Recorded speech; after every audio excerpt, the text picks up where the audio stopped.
and welcome to our second episode of Max Scrutiny, the show where we scrutinize interviews to another level. This program will break through the typical journalism and will push the boundaries of journalistic interviews. Today's guest is no other than Mr. Kyon von Rufi. Welcome to the show. Mr. Kyon is the 23rd and the 25th Prime Minister of Malaysia and is currently the Minister of the Foreign Affairs. Today, we'll be interviewing him about the current state of the foreign affairs and ASEAN. Mr. Kyon, welcome to the show. How's your day today? Hello. It's an honor to be here. My day has been alright, I guess. It's alright. Right, good to hear that. So now let's start off with the first question. Now, what is currently going on in the Ministry of Foreign Affairs? We have not seen any sort of progress since weeks ago, and the people are curious on the activity of the Ministry of Foreign Affairs. So what is currently going on in the ministry? Well, for now, we are working on implementing the permanent foreign service as we promised for this term, and hopefully this will be a great thing for the ministry as a whole, and also those who are interested in becoming an ambassador in the ministry for certain regions. Right, seems like there's some sort of progress. So, when you're Prime Minister for the first time, when you're the Prime Minister for the first time, we had frequent diplomatic news, but now we rarely see those. So why are we seeing low numbers of state visits in our country, and in fact, an all-time low? I will have to agree that we have been quite inactive in terms of state visits and meetings. This is because that I have been quite busy since school is starting soon next week, and also I'm quite busy these few weeks, and I will be open for any meetings soon. Right. So now you promised a lot of things when you were elected as the Secretary General of ASEAN, but so far we have not seen yet any signs of activity in ASEAN. So in which we are wondering about. So what's your current progress as a Secretary General of ASEAN? Well, when I was elected, I promised to make ASEAN active once again. Well, I have tried to organize a war game, although it isn't that successful. But I have hosted 2 summits since I have been elected, and right. So it's basically, it depends on the different parties that you engage with. It's like yes. All right. So now the fourth question is that ASEAN has been filled with a recent terror. Now with the news of the coup that is recently happening in the Philippines, and if no action is taken, we will be experiencing an internal regional disaster.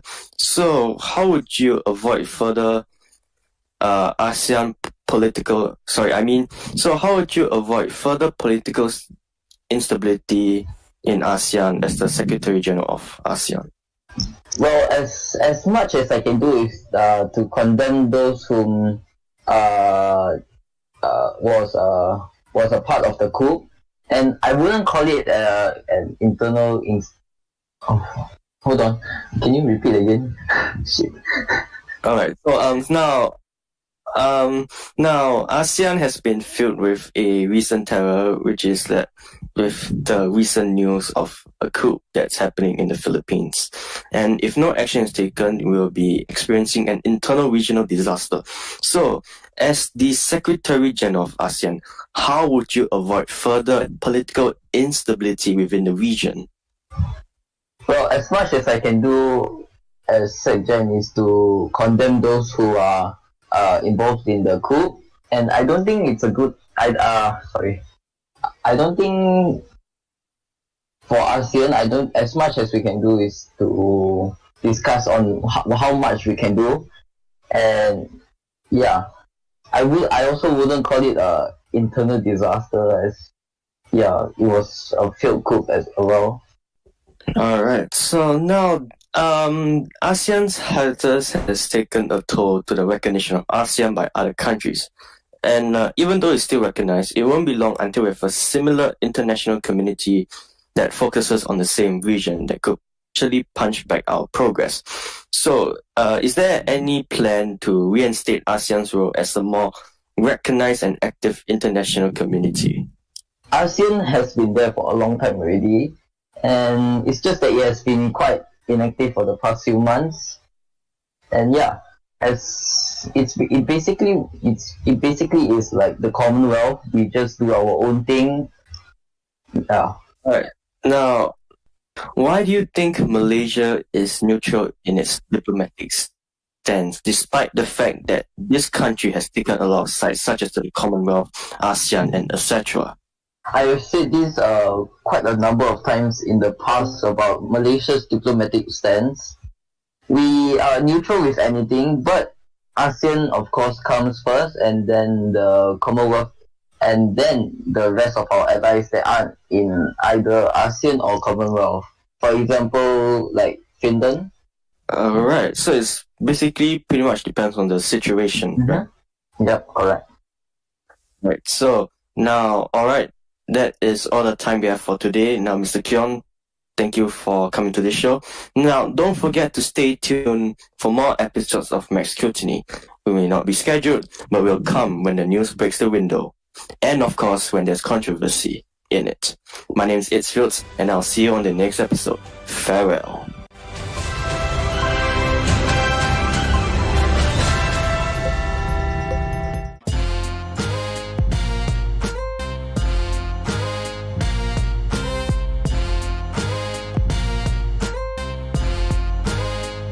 She want everything. She want the Gucci and the Louis things, all the juicy and canary bling. She want the kind of things that gonna stay, and she won't give it up until you give her just about enough. Those girls are so dangerous. It's enough to make a lover, bro. Now do you want that love?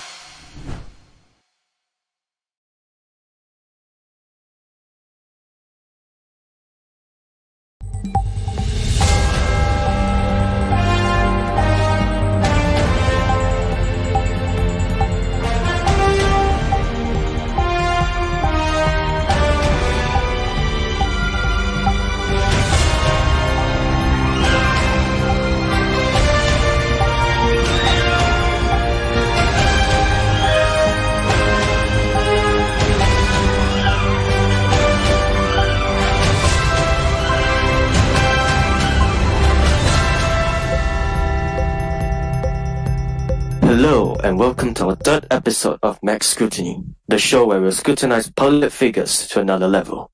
This program will break through the typical journalism and will push the boundaries of journalistic interviews. Today's guest is the people and the community's representative, Oculus Zen. Oculus Zen is currently the Member of Parliament for Labuan, the successor of Clinkley Clash, the previous MP for Labuan. He previously served in the police force, to be specific, Police Diraja Malaysia, and left to pursue his career in politics as a Member of Parliament. Oculus Zen, how was your day? I'm good. My day has been going fine so far. It's my first time being in a VC with Cynically and all of you guys. So it's good to be welcome on BERITA's show today. I see. So now let us begin with our first question. Why do you think you're the perfect people's representative? Do you consider yourself as one, despite the fact that you've only served your first term partially? I wouldn't consider myself the perfect representative for the people. I mean, nobody is perfect, and as an MP, there are still a lot more things that I can learn, especially with it being my first term and my first time in politics. As compared to the Prime Minister or any of the Cabinet Ministers, I would definitely be inexperienced. However, I will strive for the best for the betterment of Malaysians. Thus, personally, I don't consider myself as one of the as there are still lots of things I have to learn. Alright. Now, why have you decided to make a major career change from being a police officer to a Member of Parliament? Are there any unspoken things about this change of path? To be honest, when I resigned from PDRM, I had no intention to serve in politics at all. It was only when the by-election for the seat of Labuan was held that I pursued a political career within the PDM. There are honestly no unspoken truths about this change of career that I have. It's just that politics sparked interest in me and the thought came to my head. I mean, if I could do it, why not? I always try to take opportunities when I can, and this was definitely a good opportunity for myself. Can I add on to the first question that you asked? Yeah, sure. Basically, as I was saying, thus personally, I don't consider myself as one of the still lots of things I have to learn, and I thank other members of parliament for helping me throughout my journey. Anyways, being perfect doesn't equate to a good MP, am I right? Yeah, fair enough. Yes, true. Everyone do make mistakes eventually, or we have to learn to better serve the people. Now, on to the third question. What is your view towards the current parliament methodology as a member of parliament for Parti Demokratik Malaysia? I honestly think the parliament methodology is, and it has a fairly high standard of professionalism. The way our parliament emulates real-life parliament in Malaysia prepares us for the real-life world, giving us skills that we can possibly put to use in our future careers. The way the system works is excellent, and I would like to praise those who built our parliament up to this day, maybe the Agong, the Speaker, and so on. And as a new MP, the parliament is easily understandable for me, and there are always people to clarify my doubts whenever I make mistakes. In your opinion, does Hijack our constituencies serve a major purpose for the people to communicate with members of parliament? Like, members of parliament usually talk in the MOI's public service more than in our constituency's server. So we are interested in how the server serves a much major purpose in there. Yes, in fact, the #Our Constituency server is the only community server besides the Parliament server, which shows you who your MPs are and who's representing you. Constituents are connected with MPs through community events, government events, and many more. The server serves a major purpose of connecting our community together, and constituents can easily get to know who our MPs are and get in touch with them regarding their issues. And I would definitely say this initiative is very useful and serves a significant purpose within our MYS community. And even though it's not as busy as the MYS server itself, I believe we can build this server to its full potential in the coming months in our term as government. Although you have been connecting MPs and communities, we have not yet seen much progress about it. So what are your future promising plans for the people? So, firstly is the private businesses fund. It has the fund, the bill itself has currently passed the Dewan Negara and the Dewan Rakyat.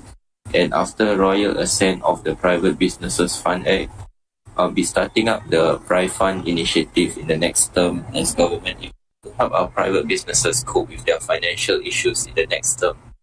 Other than that, I also plan to introduce community initiatives that benefit our MYS community as a whole.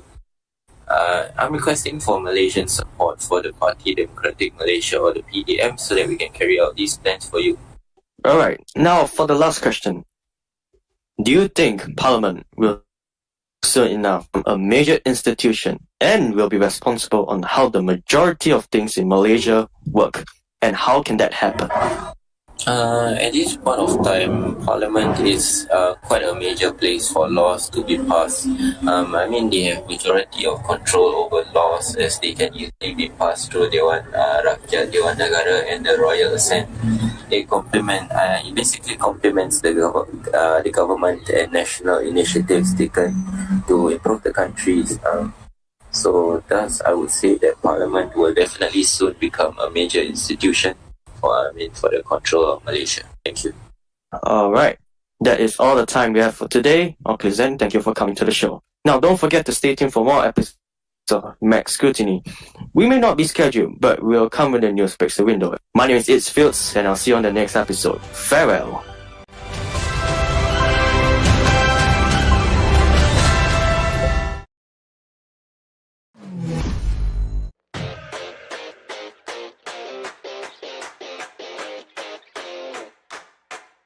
cutting straight to the front of the line. Got my name on the list, give me room, step aside. I can show you how to have a good time. I'm that hard to forget, yeah, I'm one of a kind. Everybody trying to be somebody, ain't nobody else like me. Everybody trying to be somebody, I just wanna be like me. Be like me. Ain't nobody else like me. Be like me. Ain't nobody else like me. Elevator, take it straight to the top.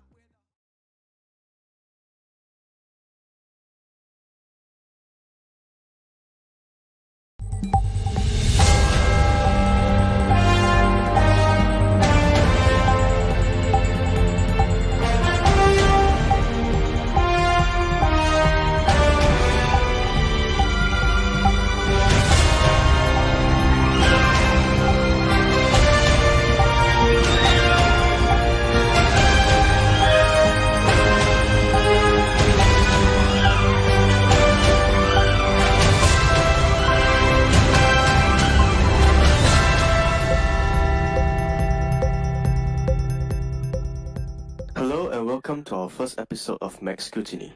This show will show you notable guests from recent notable events and question them with difficult questions that they have to answer.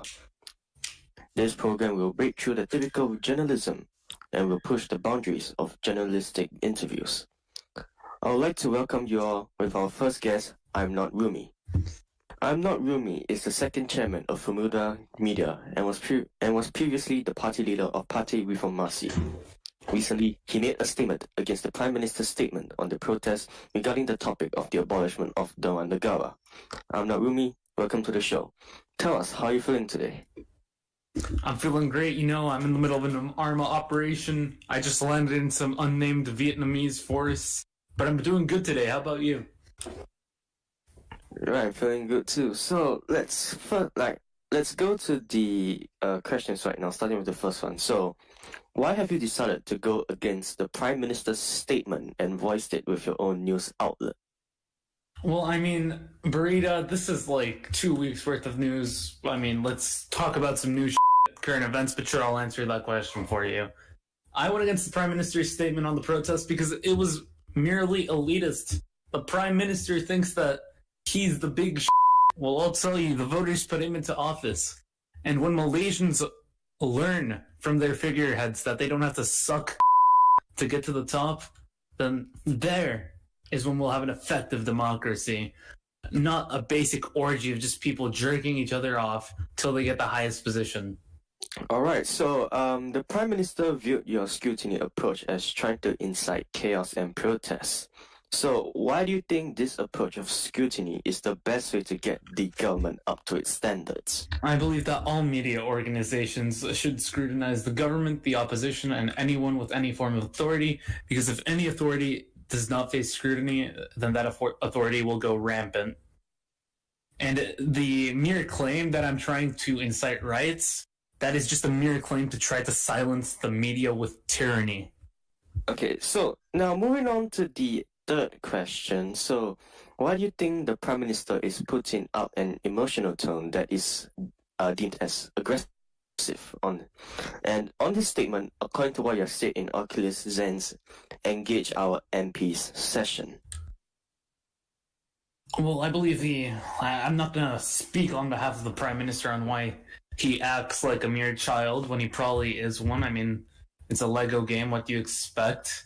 But I believe the Prime Minister could take his work just a bit more seriously. I mean, policy-wise, sure, he's doing more than any other politician in Malaysia has done before, but then again, that bar is like extremely low. And I'll do well to remind the Prime Minister that it's his party that's been in control this whole time. So every time that Malaysia doesn't progress, it's on him and it's on his party, no matter what he does today. But most importantly, I believe that the Prime Minister takes an emotional tone because he thinks he can get away with it.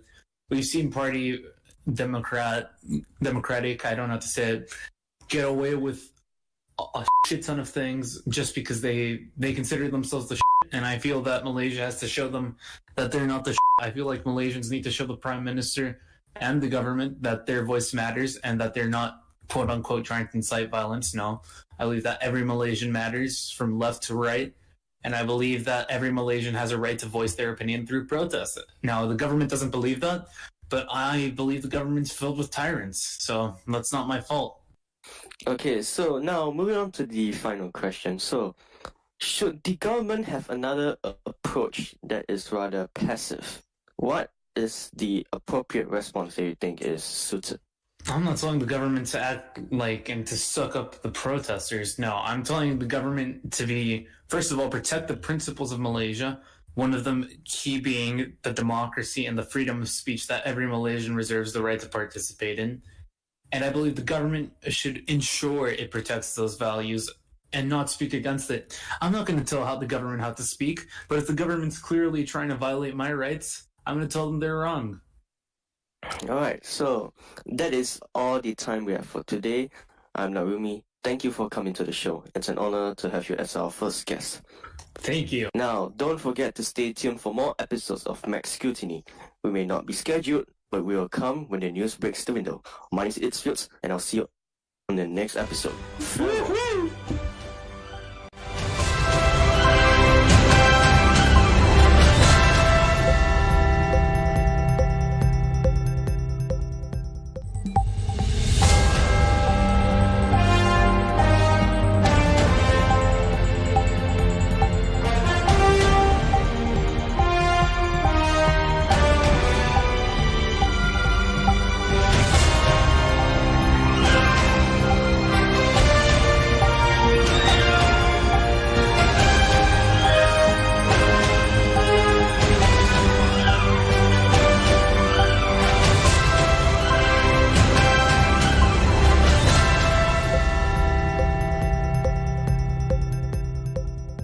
Hello and welcome to our second episode of Max Scrutiny, the show where we scrutinize interviews to another level.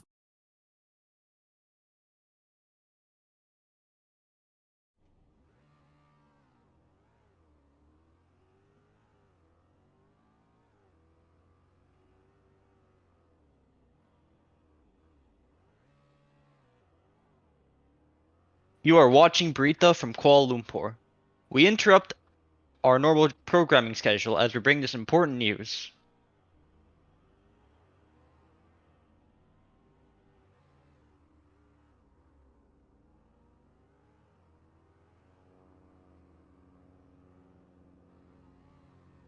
We have gotten information that flight MA721 bound to Kota Kinabalu from Butterworth has been hijacked by an unknown terrorist group.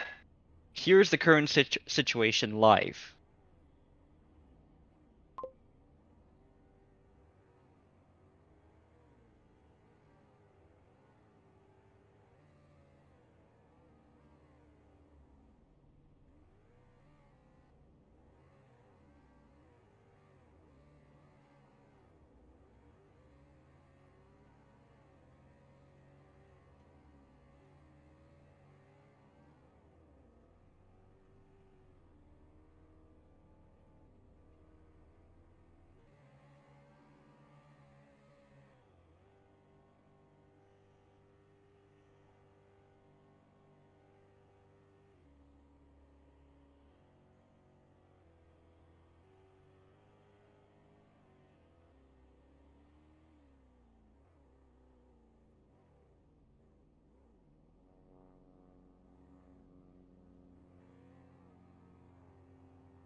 The flight MA721 is a Airbus A330.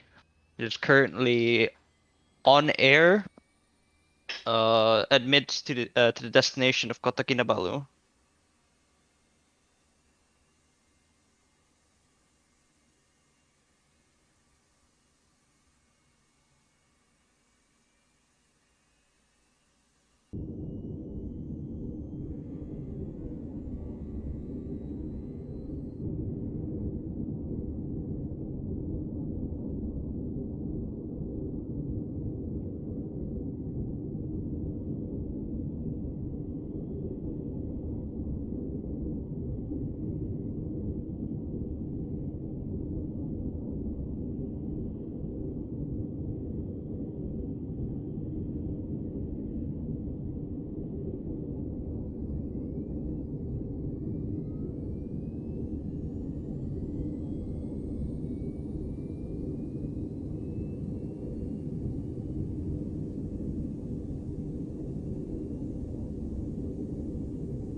Currently, we do not know the demands of the terrorist group, and will bring you the latest once we get more updates regarding the hijack of MA721.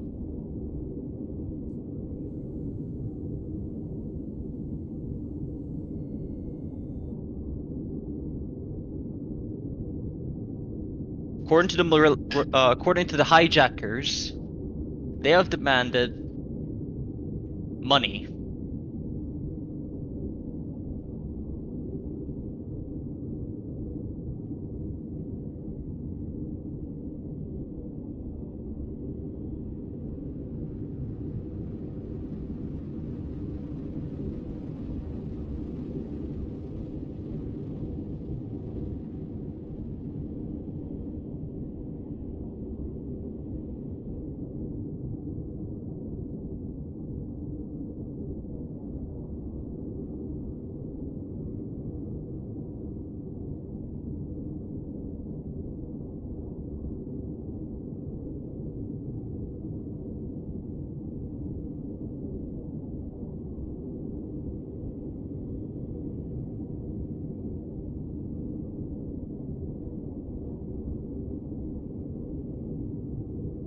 We do not know the amount of money yet, however, we project that the hijackers demand a large sum of money.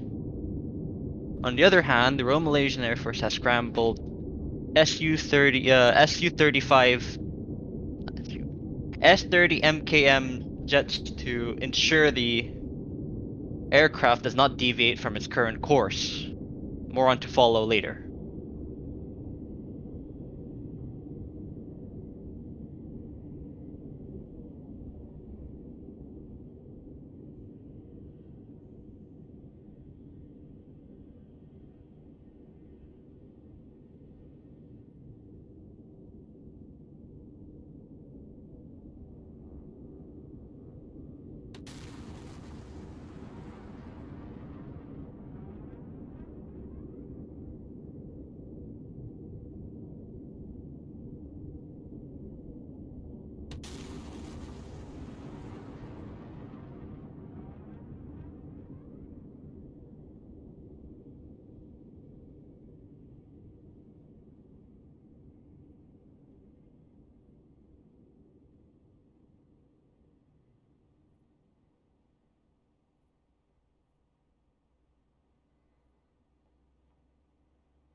The Royal Malaysian Air Force aircraft has redirected the flight over to Butterworth airspace to ensure the safety of the passengers and also ensure that the terrorists do not get away.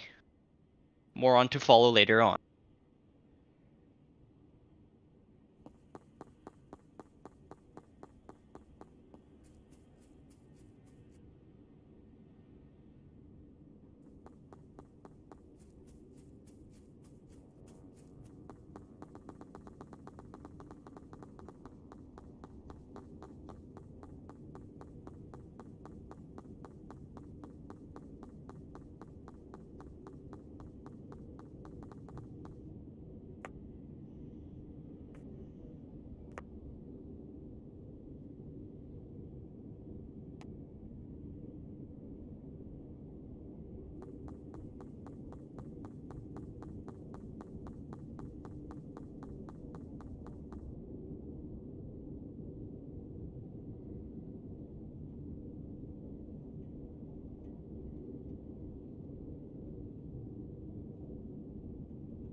MA721. Currently, Hijack has been redirected to Butterworth airspace.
Information of the hijack flight is MA721 and was a normal flight heading to Kota Kinabalu. However, was hijacked by an unknown terrorist group and is now being escorted back by the Royal Malaysian Air Force back to Butterworth airspace. It is now currently flying over the airbase.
The aircraft is now landing on the runway of Butterworth Air Base.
Flight MA721 has landed safely on the runway of Butterworth Air Base.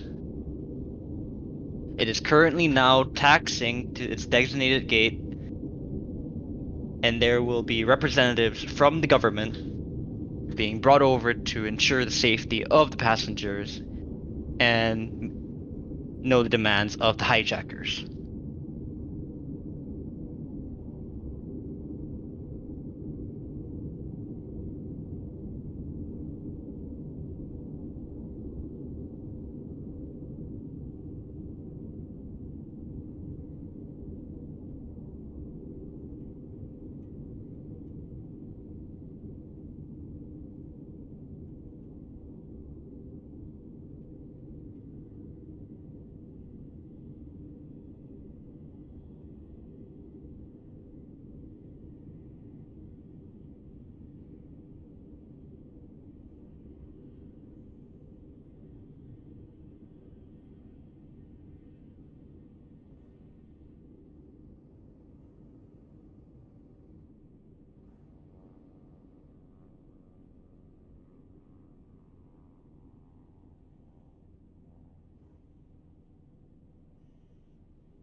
We're now bringing you the latest update. The hijacker is seen in the cockpit for the first time. The Air Force, the government is trying to get an identification of this individual. We will soon bring more updates as the situation follows.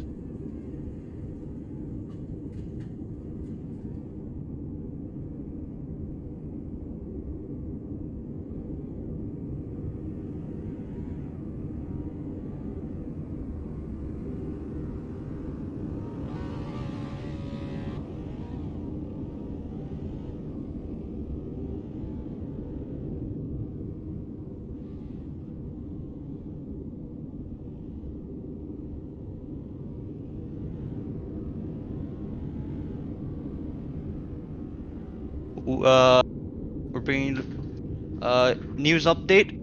The Pasukan Khas Udara is now breaching the plane with the attempt to eliminate the hijackers. As we can see, the government is now taking a more proactive approach in dealing with the terrorists. We will soon follow on with the latest updates.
News update. The passengers of MA721 are all saved. So far, the Royal Malaysian Air Force has reported no casualties as of yet. We will soon have more information as situation proceeds. That'll be it for now.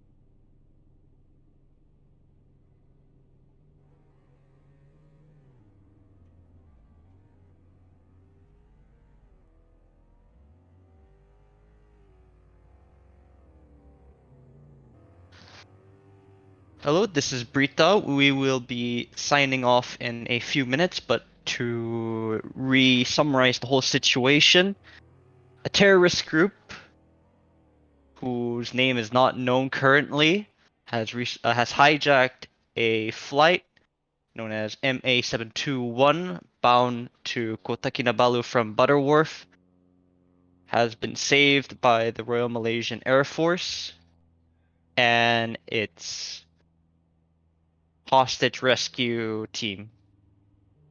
As of now, we know that all the passengers have been saved and we can expect normalcy to come back in the next few days.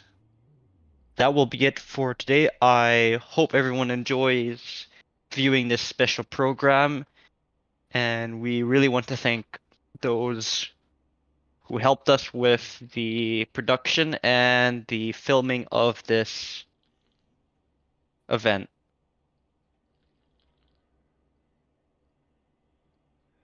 I hope everyone has a good afternoon. Thank you very much.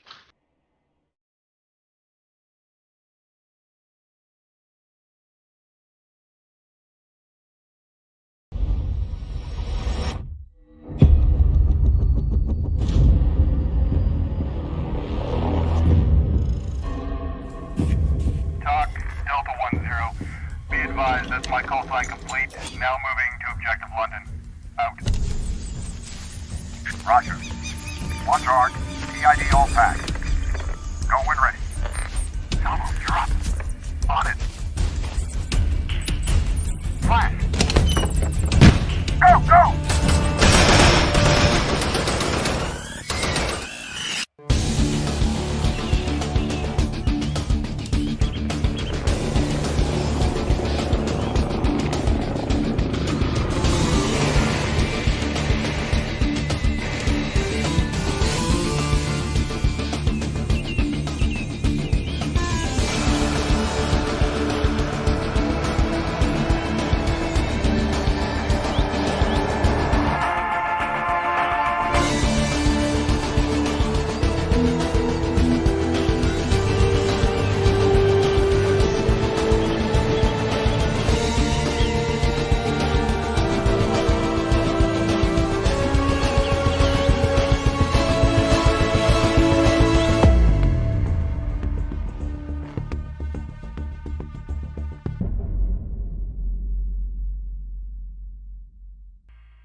You're watching BERITA, and soon we are going to be signing off and go off air.